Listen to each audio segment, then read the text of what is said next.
Melissa. Melissa. Okay, she's not really on front line, Okay, but to be fair, she's really good. But we'll probably see a Grok this time. I have a good gut feeling. I honestly, I hope somebody just punishes the Farsa right now. Farsa should not be this high of a win rate. She is good, but she's not that good. I mean, that's the thing, right? Like, even like in previous teams, they try to pick the Ling. It's all about execution at the end of the day. Yes, in theory, it works. But at the end of the day, if you're not able to make that right movements, that's going to be a little bit tough. So I really hope that just to have some variety in terms of how we see the game today. Right? If a Farsa at the end of the day is being picked by any of these teams, I'd like to see how the Farsa is being punished. At least we have a, that is how you punish it moment. Oh, I have so many thoughts. You know what? I'm gonna throw him a bone this game. I'm gonna throw him a bone. Let him feel it out. Let him understand the problems that they need to make. Right? Euphoria Esports. They've already banned out the Farmers. They are on the blue side, by the way. They banned out the Farmers as well as the Kaja. Jumping over to Miracle Gaming, they've already banned out the Glue. Interesting that they would ban out the Glue. It means that they don't like the zoning, they don't like how tanky he is, or maybe they're looking for a 50-50 matchup for Prime Hashi. I'm waiting to see if the Fedrin will be banned because it's also one of the top picks. It's also one of the top bans as well in this tournament. So that will be very interesting. Obviously, I got a feeling that Miracle Gaming wants to go for the Farsa gameplay just because they banned Glue. Just because they banned Glue? Just because they banned Glue. Okay, I can respect that. I can respect that. But let's not forget that Euphoria is going to have first pick. So Miracle Gaming has to let something through. Something that is of worth, if not equal to Farsa.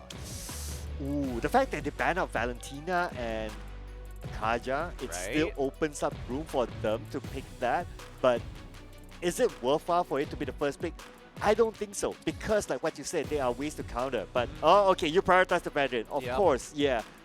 Pick rate, very, very high. Win rate, not so much, but sometimes it's very situational.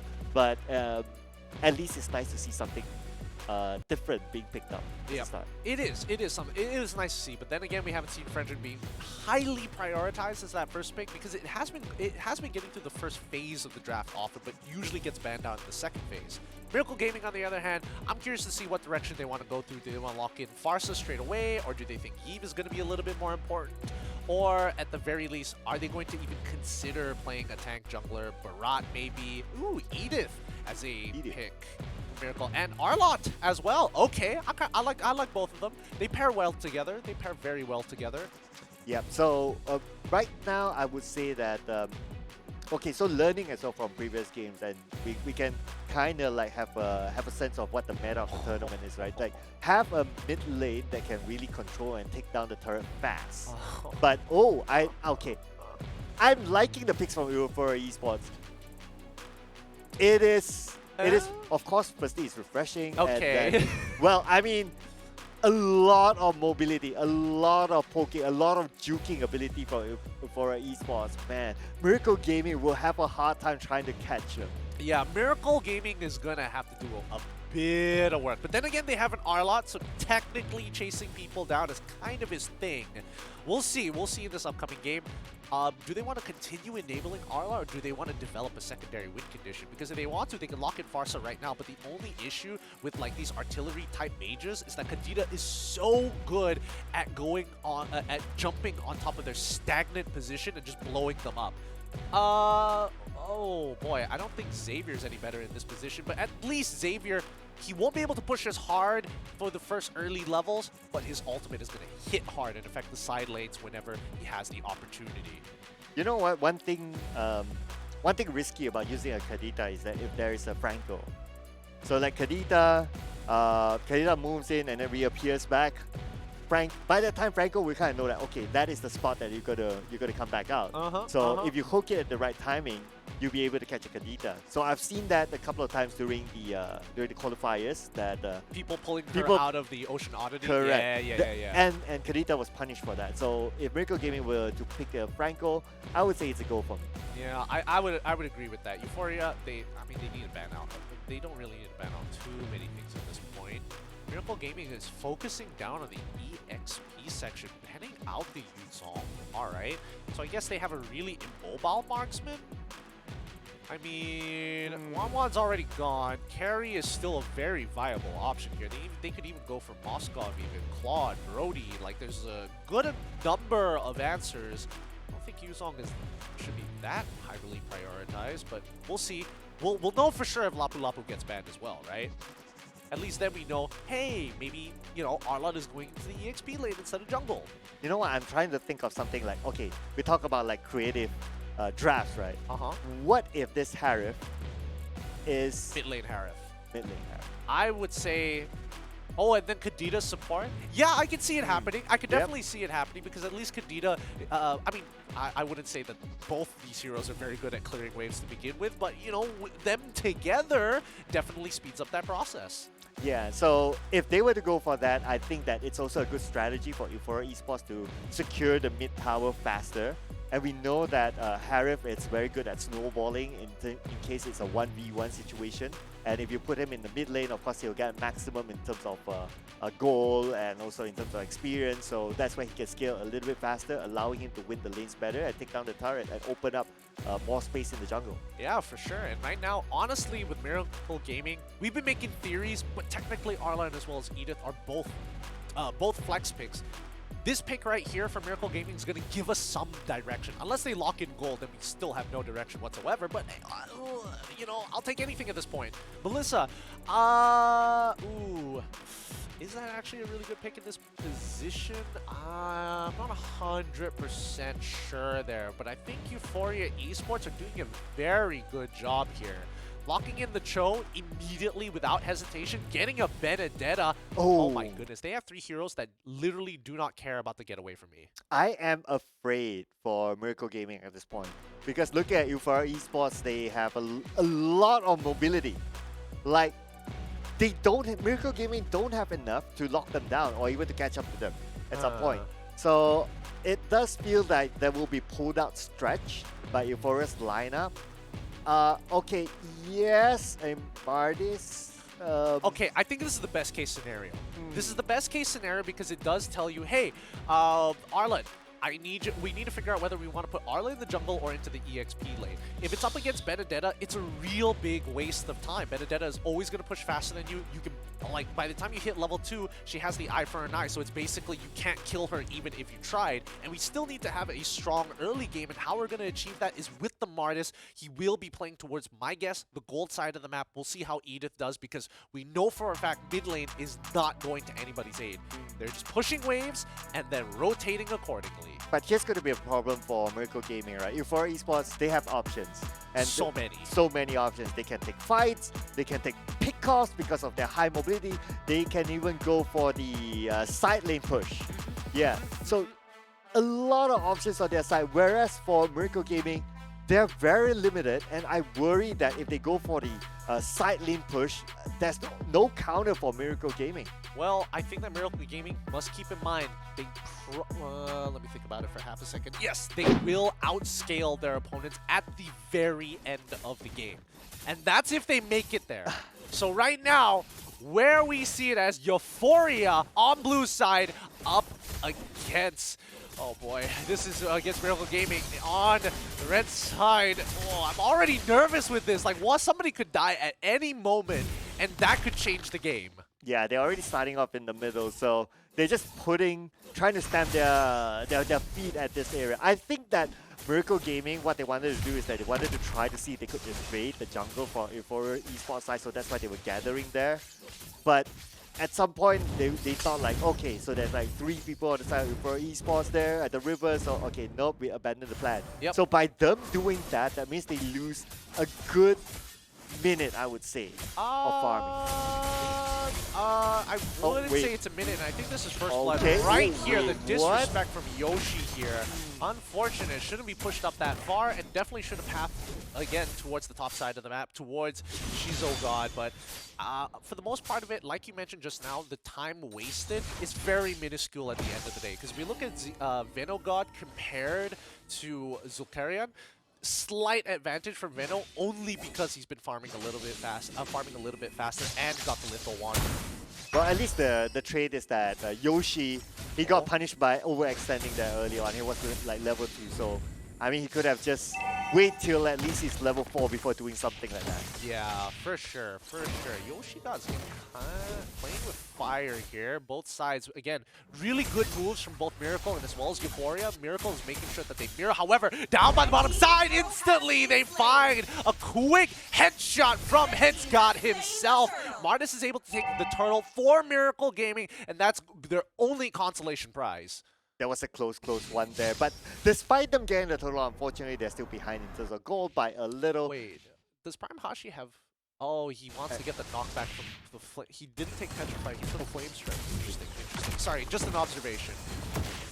Okay, but however, Miracle Gaming, okay. So I'm looking at like Euphoria Esports. Based on Yoshi's movement, they really want to overtake the jungle. Like he was a little bit hasty by during that level 2 moment. So I would expect them to do that when they hit a level of power spike. However, they must know that in order for them to do that, they either need to take down the turrets, mid or top. Oh, they're so bold. Rough waves already come out. Initiation failed by Yoshiga with nothing left. Shiro, oh, backline. Shiro, you better not die here. Vanogod is doing a really good job, and Melissa unfortunately can't do much about the situation. Zukaria might get another kill here. He's chasing, but Yoshigod continues to bide his time. Playing with a few moments he has left because Headgod decided to out-rotate Arlen in a quick motion. Eye for an eye to come out, but it's too late. The Decimate secures the kill. Miracle Gaming is able to get one back, and Arlen finally able to get into the fray, has to walk back to lane. Ooh, okay, a little bit of an overextension there by Euphoria Esports. Okay, I get it that they're confident right now and they want to snap it. But yeah, I mean, there's going to be an easy kill at the top. But at least they got it back. I mean, you were saying easy kill. Oh, okay, all right. What a series of events. Rough Waves comes out, and finally we get the kill. Very bold attempt coming in from Miracle Gaming MY there. Can definitely see the idea. Definitely wasn't expecting to see the Kadida already there. Well played by Euphoria. Wow, I mean, okay, so that movement, looking at Miracle Gaming, the player that is, how he moved is that there's no one else around him and there were like 3 opponents from Euphoria Esports, but he just like moved out his turret, so I'm not sure what he was doing right there, and he got punished for it. So a little bit of a overextend for him. I would say that he's trying to capitalize on maybe getting a kill on Yoshigod, but Yoshigod too fast, man. He's really fast on that one because he has to like CC him under the time. But now you can see the knock up the Ocean Oddity immediately into the Rough Waves, making it a free kill. Miracle Gaming, unfortunately, cannot do much about that situation. And Hashi Prime, you got to figure out what you want to do here. He's gonna take that fight and try and dash out. He's gonna bring it all the way to the end here with the help of the Decimate. They don't find those kills 3 low. But nothing they can do. Zulkarion forced to back away. Oh, wow. Prime Hashi. I get it now, but Headsgod just one step ahead of his opponent and immediately taking out a turret for himself. While all that was happening in the middle, our side lanes are being won by Euphoria. So we can see like what we talk about, like, oh, they have options, they can do the side lanes. And now they have the advantage of just getting this kill 2v1. Straightforward. You just need a dash, my guy. Just need a dash to get the health back. You just get as many resets as you possibly can. No ult. Can't really do much about that. He tried his best. With Zulkarion, he can't afford to die as well. Headsgod is waiting for an opportunity, but realizes this might not be as easy. Oh, the engagement perfectly done from Headsgod. Had his Petrify up, made sure that there was no guarantee of survival. Vanogod is level 9, while the rest of them for Miracle Gaming level 6, level 7. Look at the gap there. Yep, they're getting gapped hard. Ryujin finds the play for himself. A double kill. Beautifully executed. And Ashin, Prime Ashin is going to try his best, but he knows that there is no point in fighting unless he's able to get a triple. And that's asking too much from the man himself. Oh, Hashi, he's trying hard, but he's just not getting any leeway. So looks like Euphoria Esports, they are snowballing from that early game, whereby Miracle Gaming, they spend a lot of time trying to go around and control that top, whereby they open up a lot of space at the bottom. And now look at Vanogard, he is in front of everyone else in terms of level. Oh yeah, but again, Euphoria just focusing down on Eden. This could be their downfall as Mew, with the Inspire as well, managed to find one instantly. They got the trade back. Ryujin Gachin does not deserve to live here. Zukarion on the chase, Decimate to shut him down. And even Hashi is here to ensure that nobody else will mess with my teammates. He's actually taking that fight in the middle of two. It's not necessary, but Hashi is confident with the backup from Shiru. He's trying his best. Priestess Wrath doesn't kill him just yet. Hashi finally dies his Zukarion. Just wondering why it had to go down like this. Dude, you have 3 people onto Vanogard, and look at how much health he lost. Only like about 20%. I mean, to be fair, I will say that Prime Hashi really wanted to kill Headsgod more than he wanted to kill Venom, and understandably so. But in this 2v2, it could be all the differences. Mew is doing on a foot. Oh, he is just cutting them down. Yoshi trying to get on out of there. Conceal being popped as well, but no commitment whatsoever. Even though Miracle God is in the middle of the fight, Mew make a decision, either take away the wave or deal with the enemy teammates in front of you as they are continuing to moving forward. Harith is just too strong. Petrify, and just with the Ocean Oddity, it is more than enough damage. Breath of the Ocean not even required to secure the kill, but there just for cool looks. Shiru, fortunately, cannot walk up anymore. He is not scaled, and even Headsgod, he disrespects this space. He wants to kill him so bad. Wow, look at this. Euphoria Esports, they are capitalizing on their ability to push out the side lanes. They have never stopped, okay? So when Vanogard moves away, does his own thing in somewhere else, Shizogard takes over the side lane, just pushes it out, takes down the turret, opening up more space for Euphoria. Oh, Yoshi, he's going to kick Hashi away for now, and it looks like Ryujin is going to get away no problem. He's got his health back as well, which is a good little bonus at the end of the day, but with 20 seconds on the clock here, what are we expecting Miracle Gaming to do? Okay, so Miracle Gaming, I mean, they need to be, they need to win back the jungle. That's of course obviously number one, but they need to win the fight to do that. Oh wait, Yoshi God actually getting pushed in to the gates. Vanogard, like you mentioned, literally only losing like 20% of his HP, and he's going to heal back up to full. Zukarion is dead as the Savage. Oh my goodness. Oh, I can't wait to see the items. I'm going to need to see the items real soon here, as Shizo is way too far ahead, and that's why he's got 3 items already completed. This is Annihilation, 9K ahead of Miracle Gaming. I mean, as a Harith, we know that high mobility, able to farm, but in the middle. Oh, Hashi is still alive, manages, almost manages to pull it through, but Headsgod with a great electro final blow into Petrify. Eye for an eye to escape, securing 3-4-1.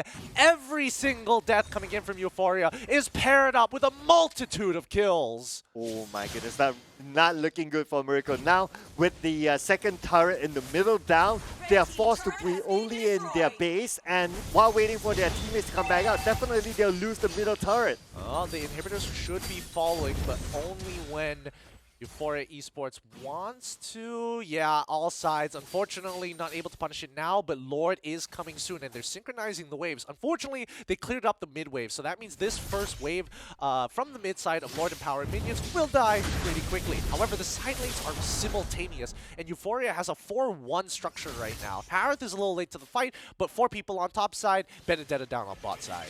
Oh, but the top lane is not done yet, though. Now they'll push the top. At the same time, the bottom. Just look at, they are going all 3 waves in. They're trying to crush it as quickly as possible, and there we go, the initial engagement coming in. Venogod continues to never die, and now it means that Shinzo has a firing range, blowing them 1 by 1. Triple kill to end this game here. A maniac even for Euphoria Esports. He's killing people so fast the game can't even keep up with him. Oh man, and that is it, ladies and gentlemen. In essence, what I can say is that they have put so much pressure onto Miracle Gaming that Miracle Gaming don't know how to respond to that. The moment, okay, so you have one player there pushing the bottom lane, everyone else is like somewhere else, cool. But look at how Euphoria, how they swap in, swap out. Okay, so that one player stacked up because he got everything, got all the gold, got the experience from the bottom lane, moved up to his teammates, they swap in someone down there, and then that person does the same process, gets the second turret, gets buffed up, and